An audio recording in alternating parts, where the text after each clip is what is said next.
नमस्कार, आप देख रहे हैं देश रोजाना। मैं हूं बेनजीर हाशमी। बुलेटिन की शुरुआत करेंगे दिन भर की कुछ ताजा हेडलाइंस के साथ, फिर बात करेंगे हरियाणा की बड़ी और खास खबरों की। लखनऊ हाईकोर्ट ने राहुल गांधी की याचिका कर दी खारिज। उन्होंने वीर सावरकर मानहानि मामले में लखनऊ के सेशन कोर्ट के समन आदेश और 200 रुपए जुर्माने को लेकर हाईकोर्ट में 2 अप्रैल को दी थी चुनौती। भाजपा ने शुक्रवार को पश्चिम बंगाल शिक्षक भर्ती घोटाले मामले में मुख्यमंत्री ममता बनर्जी के इस्तीफे और उन्हें जेल भेजने की मांग की। सुप्रीम कोर्ट ने 13 साल से कम उम्र के बच्चों के लिए सोशल मीडिया के इस्तेमाल पर कानूनी प्रतिबंध लगाने की मांग वाली याचिका पर सुनवाई करने से किया इनकार। हालांकि कोर्ट ने अन्य अथॉरिटी के सामने अपील करने की फ्रीडम दी। पीठ ने कहा कि 8 सप्ताह के भीतर कानून के अनुसार अपील की जा सकती है। आज एक्टर मनोज कुमार का मुंबई के कोकिलाबेन अस्पताल में निधन हो गया। 87 साल की उम्र में ली एक्टर ने अंतिम सांस। बिहार जेडीयू ने वक्फ संशोधन बिल पर मोदी सरकार का समर्थन किया। इसके बाद से सीएम नीतीश कुमार की पार्टी में मचा घमासान। एक के बाद एक मुस्लिम नेताओं का इस्तीफा जारी। अब तक बिल को समर्थन देने से नाराज 7 मुस्लिम नेताओं ने पार्टी छोड़ी। बात करें शेयर बाजार की तो सेंसेक्स में आज 930 अंक की गिरावट के साथ 75,364 के स्तर पर बंद हुआ। वहीं निफ्टी में 345 अंक की गिरावट रही। ये 22,904 के स्तर पर बंद हुआ। ये थी दिन भर की ताजा सुर्खियां। बात करते हैं हरियाणा की बड़ी और खास खबरों की। राजस्थान सरकार ने हरियाणा को जोड़ने के लिए अरावली में खनन माफिया द्वारा अवैध रूप से बनाई जा रही 6 सड़कों को बंद करने के आदेश दे दिए हैं। दरअसल राजस्थान के मुख्यमंत्री भजनलाल ने जांच के आदेश दिए हैं और दोनों राज्यों के बीच खनन संसाधनों के परिवहन के लिए अवैध रूप से रास्ते बनाने के लिए पहाड़ियों को हटाने और पेड़ों को गिराने की खबरें सामने आने के बाद कार्रवाई शुरू कर दी गई है। आपको बता दें कि भजनलाल ने हरियाणा के मुख्यमंत्री नायब सिंह सैनी को पत्र लिखकर राजस्थान से संचालित खनन माफिया से जुड़ी समस्याओं पर प्रकाश डाला है। उन्होंने कहा है कि अधिकारियों को अपने क्षेत्र में ऐसी सड़कें बंद करने के लिए कहा गया है। भजनलाल ने कहा कि इसे लेकर हमने उचित कार्रवाई के लिए हरियाणा को सतर्क कर दिया है। पुलिस और डीग प्रशासन की संयुक्त टीम ने बाद में हरियाणा को जोड़ने वाली कम से कम 6 अवैध सड़कों पर कार्रवाई शुरू कर दी है। आरोपियों की गिरफ्तारी के लिए छापेमारी की जा रही है और पुलिस द्वारा एफआईआर दर्ज की गई है। इन अवैध रास्तों में डीग के पहाड़ी गांव को हरियाणा के नूह जिले के फिरोजपुर झिरका से जोड़ने वाले 6 किलोमीटर लंबा रास्ता भी शामिल है। हिसार के महाराजा अग्रसेन एयरपोर्ट से अयोध्या व दिल्ली के लिए उड़ान सेवाओं का शेड्यूल तैयार हो गया है। हालांकि अभी ऑनलाइन बुकिंग की सुविधाएं शुरू नहीं हुई हैं। दरअसल शेड्यूल के अनुसार 18 से 25 अप्रैल तक प्रतिदिन एक विमान हिसार आएगा और कुछ मिनटों के ठहराव के बाद अयोध्या के लिए उड़ान भरेगा। वहीं शाम को यही विमान वापस हिसार एयरपोर्ट पर पहुंचेगा और फिर वापस दिल्ली लौट जाएगा। Directorate general of civil aviation DGCA ने ये स्पॉट दिया है। हालांकि अभी फ्लाइट का किराया फाइनल नहीं हुआ है। बताते चले कि इस स्लॉट के मुताबिक सुबह 10:20 पर दिल्ली से विमान हिसार एयरपोर्ट पर उतरेगा।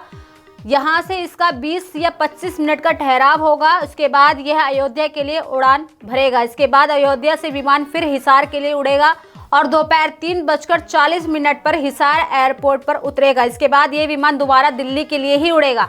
रात के समय दिल्ली में ही इसका ठहराव होगा। गुरुग्राम के DLF इलाके में अवैध निर्माण और कमर्शियल एक्टिविटीज वाले घरों को सील करने पर सुप्रीम कोर्ट ने रोक लगा दी है। दरअसल आज यानी शुक्रवार को सीलिंग कार्रवाई को रोकने की याचिका पर सुनवाई हुई, जिसमें कोर्ट ने 4 सप्ताह तक DTP को कार्रवाई न करने के लिए कहा है। आपको बताते चले कि टाउन एंड कंट्री प्लानिंग विभाग की टीम को शुक्रवार को DLF में कार्रवाई के लिए पहुंचना था, लेकिन इससे पहले लोग सड़कों पर उतर आए। उन्होंने यहां रोड जाम कर सरकार के खिलाफ जमकर नारेबाजी की। इसी बीच सुप्रीम कोर्ट में सुनवाई के चलते DTP थाने चली गई। कोर्ट का आदेश आने के बाद टीम यहां से बेरंग लौट गई।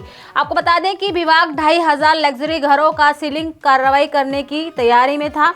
अब सुप्रीम कोर्ट में स्टे हुआ है, जिसके बाद सुप्रीम कोर्ट में कहा गया है कि इस मुद्दे को लेकर आगे जाएंगे और अपना पक्ष रखेंगे। दरअसल आपको बता दें कि DLF के फेज 1 से 5 में कार्रवाई करनी थी, जहां कई फिल्म स्टार और कारोबारियों की कोठियां भी हैं।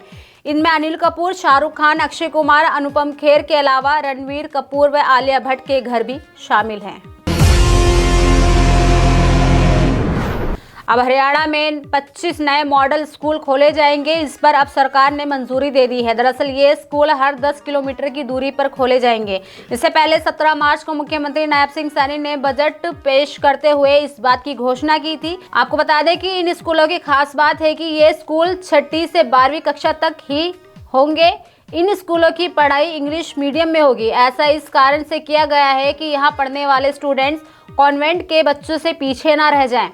साथ में ये भी बताते चले कि हरियाणा के जिन हलकों में संस्कृति मॉडल स्कूल खुलने की मंजूरी मिली है उनमें पंचकुला जिले में पिंजौर, यमुनानगर जिले में बिलासपुर, कुरुक्षेत्र जिले में पिहोवा, कैथल जिले में गुहेला, चीका, कलायद, सीवन, करनाल जिले में घरौंडा, सोनीपत, जिंद जिले में सफीदो, उचाना, नरवाना, फतेहाबाद जिले में भट्टूकला, रतिया, सिरसा जिले में डबवाली, सिरसा, हिसार 11 भिवानी जिले में लुहारू व सिवानी, झज्जर जिले में बहादुरगढ़ के अलावा नूह जिले में फिरोजपुर झिरका में एक संस्कृति मॉडल सीनियर स्कूल भी शामिल है।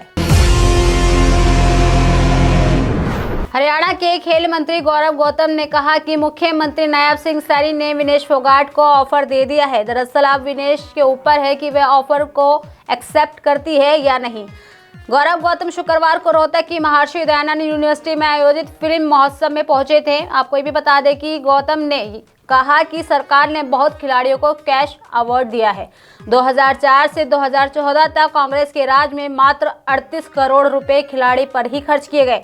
वहीं भाजपा के 10 साल में खिलाड़ियों पर 592 करोड़ रुपए खर्च किए गए।